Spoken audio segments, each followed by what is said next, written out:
വിശുദ്ധ മത്തായി എഴുതിയ സുവിശേഷം 12-ാം അധ്യായം 34-ാം വാക്യം.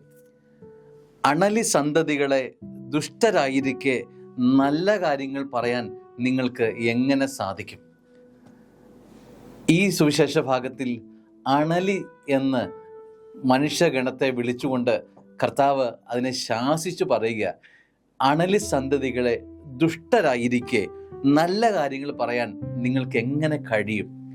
അപ്പോൾ ഹൃദയത്തിൽ നിന്നും നന്മ പുറപ്പെടുവിക്കേണ്ട നാം നന്മ പറയുകയും ഹൃദയത്തിൽ ദുഷ്ടത കാത്തുസൂക്ഷിക്കുകയും ചെയ്യുന്ന ഒരു സമൂഹത്തെ കണ്ടുകൊണ്ടാണ് കർത്താവ് ഈ വചനം പറയുന്നത്.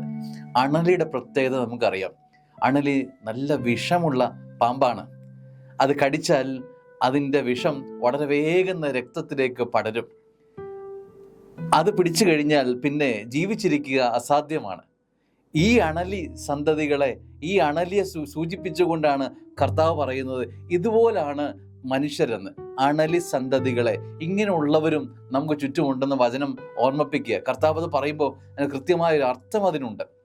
അപ്പോൾ സ്നേഹമുള്ളവരെ, ഈ ഒരു അനുഭവം നമ്മുടെ മനസ്സിൽ കാത്തു സൂക്ഷിച്ചുകൊണ്ട് നമ്മുടെ ജീവിതത്തെ ക്രമപ്പെടുത്തണം. നമ്മൾ ദുഷ്ടരാണ് എന്നിട്ട് നല്ല കാര്യങ്ങൾ പറയുന്നു. ഇതെങ്ങനെയാണ് സാധിക്കുക? നന്മ ഒരിടത്തു നിന്നല്ലേ നന്മ പുറപ്പെടുവിക്കുകയുള്ളൂ. ഇതാണ് ഇന്നത്തെ കാലത്തിൻ്റെ പ്രത്യേകത. സ്നേഹമുള്ളവരെ, മുഖങ്ങൾ നമ്മുടെ മുമ്പിലേക്ക് വരുമ്പോൾ സുന്ദരമായിരിക്കും, നല്ല മധുരമുള്ള വാക്കുകളായിരിക്കും. എന്നാൽ അവരുടെ ജീവിതത്തിലേക്ക് തിരിഞ്ഞു നോക്കിയാൽ അവർ ദുഷ്ടരായിരിക്കും. ദുഷ്ട അനുഭവങ്ങൾ ഉള്ളവർ, ദുഷ്ടത സ്വന്തമായിട്ടുള്ളവർ നന്മ സംസാരിക്കുന്ന കണ്ടിട്ട് കർത്താവ് അതിനെ ശാസിക്കുകയാണ്.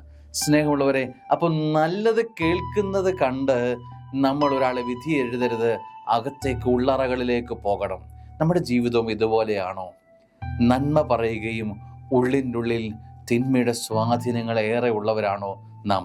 അകവും പുറവും ഒരുപോലെ നന്മ ഉണ്ടാകണമെന്നുള്ള പാഠമാണ് ദൈവം ഈ വചനം നമുക്കായി നൽകുന്നത്. സ്നേഹമുള്ളവരെ, നമ്മുടെ അകവും പുറവും വിശുദ്ധമായിരിക്കട്ടെ, നന്മയുള്ളതാവട്ടെ. ആമേൻ.